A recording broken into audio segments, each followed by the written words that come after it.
গোসল ফরজ থাকা অবস্থায় যদি কেউ সাহারি গ্রহণ করে তবে তার রোজাটা হবে কিনা? That's a very important question. A lot of people they have asked this question to me, যে আসলেই যদি আমার উপরে ফরজ গোসল থাকে এবং আমি সাহারিটা গ্রহণ করি অপবিত্র অবস্থায়, তবে কি আমার রোজাটা আদায় হবে কিনা? উত্তরটা হচ্ছে ইয়েস, আপনার রোজাটা আদায় হয়ে যাবে, কোনো সমস্যা নেই। কারণ কোরআনে আল্লাহ তাআলা যেটা বলেছেন, ওয়াকুলু ওয়াশরাবু হাত্তা ইয়াতাবায়্যানা লাকুমুল খাইতুল আবিয়াদু মিনাল খাইতিল আসওয়াদি মিনাল ফাজর।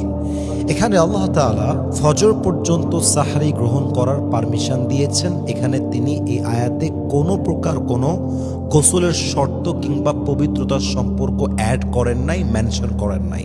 মানে আল্লাহ তাআলা এই বিধানটা দেওয়ার সময় পবিত্রতার কোনো শর্ত আরোপ করেন নাই।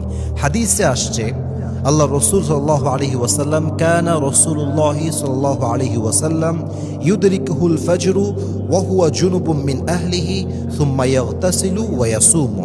নবী করিম সাল্লাল্লাহু আলাইহি ওয়াসাল্লামের উপরে ফজর আসতো গোসল ফরজ অবস্থায়, এরপর তিনি গোসল করতেন এবং রোজা রাখতেন। এর মানে কি বুঝলেন? এর মানে হলো রোজার সম্পর্ক পবিত্রতার সাথে নয়, রোজার সম্পর্ক হচ্ছে নিয়তের সাথে। তবে হ্যাঁ, আপনি যখন নামাজ আদায় করতে যাবেন আপনাকে মাস্ট গোসল করতেই হবে, কারণ গোসল ছাড়া নামাজ কখনো আদায় হতে পারে।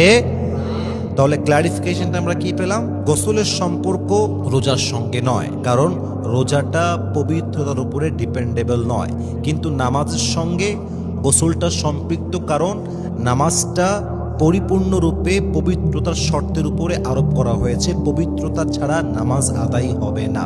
এখন দেখেন, আপনি ঘুম থেকে উঠেছেন, ঘুম থেকে উঠে দেখছেন যে সাহারের সময় খুবই কম বাকি আছে, মনে করেন 10 মিনিট বাকি আছে। যদি আপনি গোসল করতে যান, আপনি আর সাহারিটা গ্রহণ করতে পারবেন না, বড় একটা চ্যালেঞ্জ হয়ে যাবে। সেই ক্ষেত্রে উচিত হচ্ছে ফরজ গোসলটা পরে করা, আগে সাহারিটা গ্রহণ করে নেওয়া।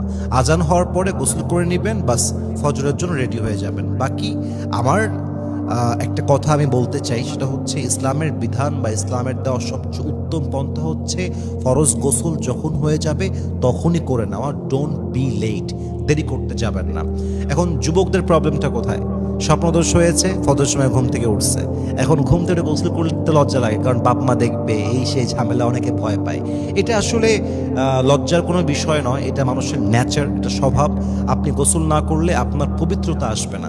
আর আসলে সত্য কথা বলতেছে, আমরা সবাই পুরুষ বসে আছি এখানে, অপবিত্র অবস্থায় মনে শান্তি কাজ করে না, একটা অশান্তি লাগে, খিটমিটে লাগে সবার ভিতরে। আসলে এজন্য উচিত হচ্ছে ভাই, মালাকুল মত যে কোনো সময় চলে আসতে পারে, আমরা যেন অপবিত্র হয়ে না মারা যাই, আমরা যেন পবিত্র অবস্থায় মারা যাই। এজন্য ফরজ গোসল যখন হয়ে যাবে সঙ্গে সঙ্গে গোসল করে নেওয়াটাই হচ্ছে সবচেয়ে উত্তম। বাকি রোজাটা আদায় হয়ে যাবে, কোনো সম্পর্ক নেই।